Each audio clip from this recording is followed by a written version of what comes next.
my cervical spine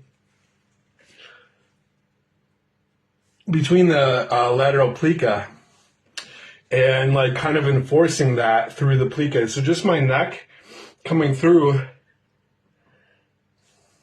the plica. And so it's like tew tew tew tew tew tew tew tew tew tew. I wonder if we have like a gentle laugh to it. It might make better sense, but it's like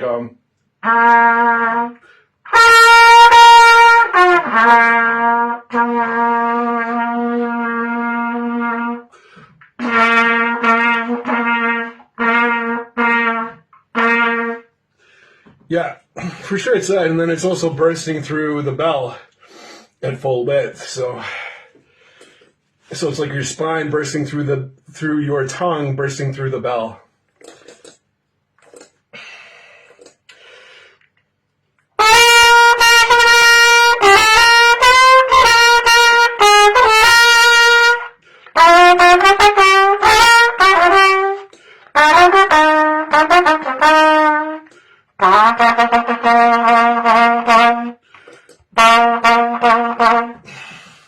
It's kind of important to be gentle on your tongue.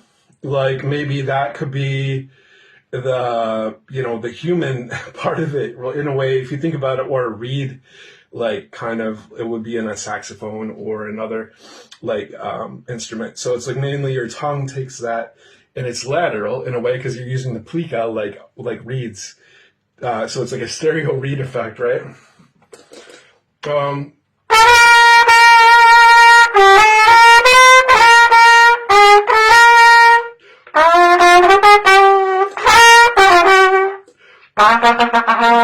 But they need to have at least the durability of a reed.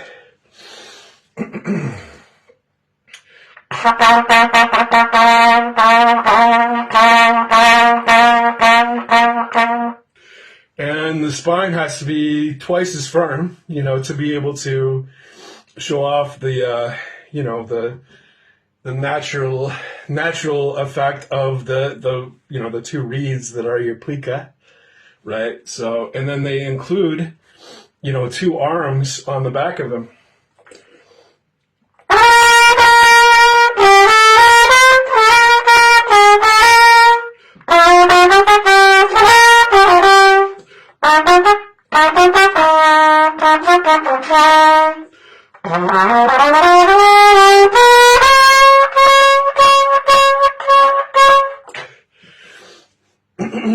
The zygomatic process is important, but like I really feel like Dumbo ears, my big ears on the lateral, or like boxer's cauliflower ears, but I don't really want to go there. I think maybe just more like headphones or like elephant ears.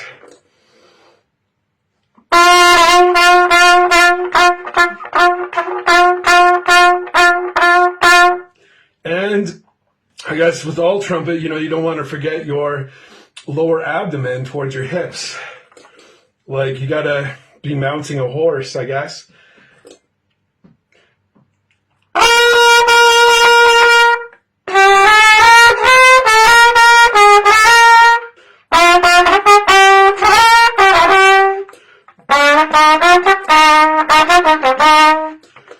I can't forget to enunciate, right? So how do I want to enunciate this? Two.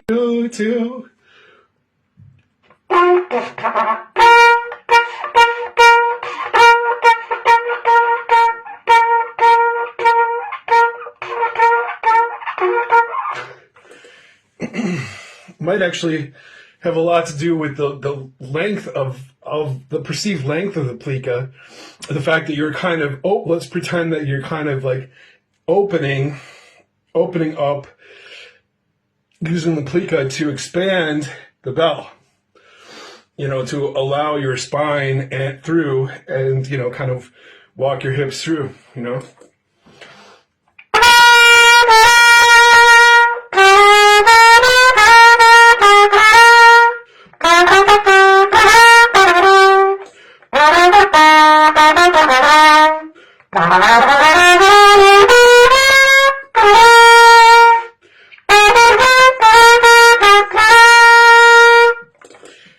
love this part because of the quick sound change. It starts, before a measure. It's it's a change between D7 flat 13 and and G minor ninth. So basically, it starts with an accatura, a acciaccatura, it's actually the root note for D7 being D is the acciaccatura. So it's coming off a C, which is the major, actually it'd be like the major third. It was an A minor seventh, but for whatever reason he used the major third of an A minor. And that precedes this D7 flat 13 chord. So he's on this C, and then he's gonna hit the root as only an acciaccatura before he goes staccato above it, just a note above it, which would be your E. And then coming back to it in a natural. Actually, he sharps it. Oh, that's wild. So he uses an acciaccatura sharped root note, raises above it, comes back to it naturally, accurately on the root finally, and then does a 16th note run down to D, and then when the G minor chord comes in, it just is, A, it's A to G, and here we've changed an embouchure to, hopefully rather fluidly to the ah opening. So we're at maybe oo or U all the way to ah, and it's, let's see if I can go through it slowly.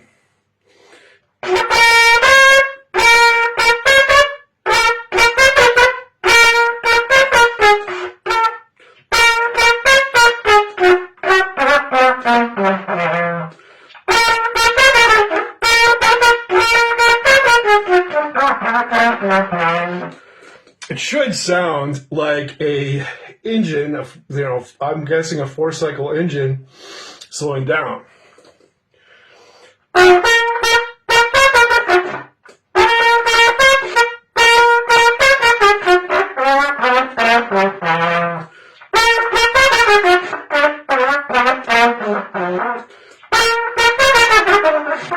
Obviously, I've got some work to do on it, but it's good.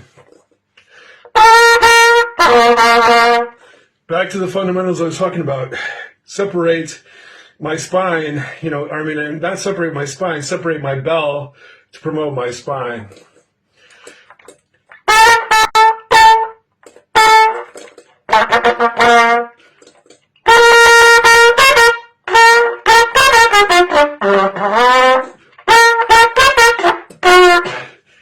Let's see if I can just say it. It's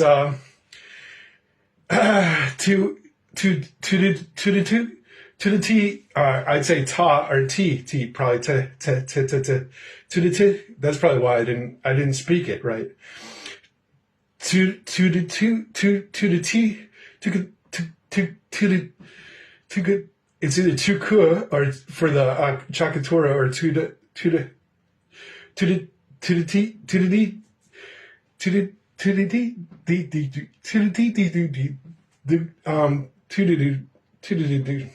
what would it be?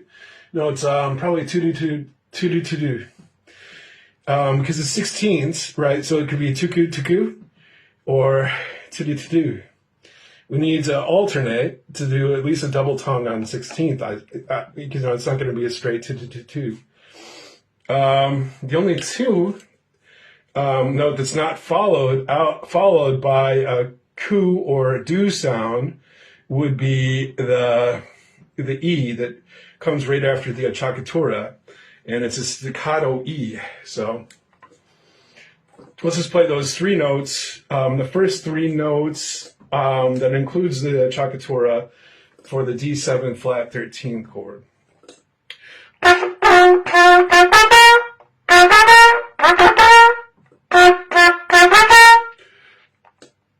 And then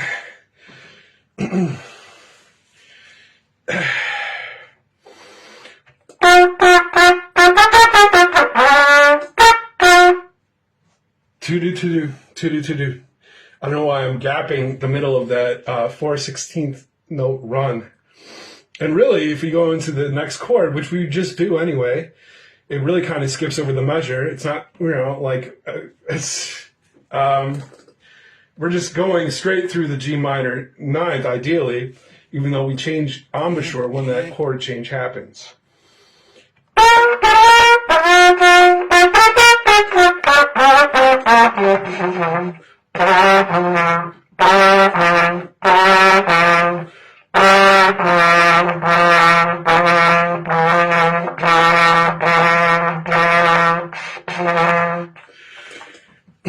So, when the plica come through, they're expanding the bell, but they're allowing, my spine and rib cage through, right? So,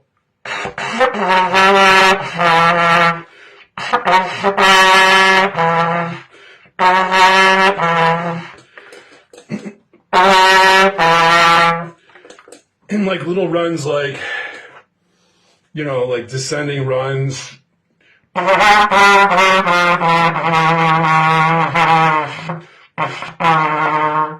Maybe lip bends.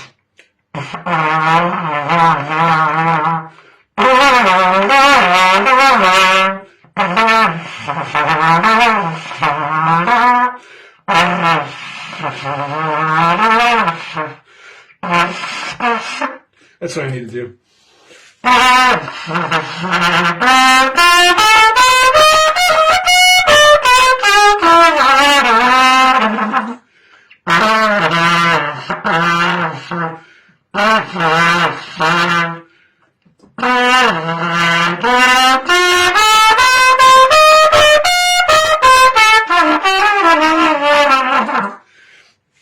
Yeah, well, until I get these kinks worked out, and I'm not immediately sure how to do it, I think it's going to be muscle memory and a little bit of living, maybe some other trumpets that I'm going to grab, playing other pieces or something. But I know how to do it. It's a matter of getting it done. It's like I'm spinning kind of 4 plates or working on probably 4, more than one processor to compute and do.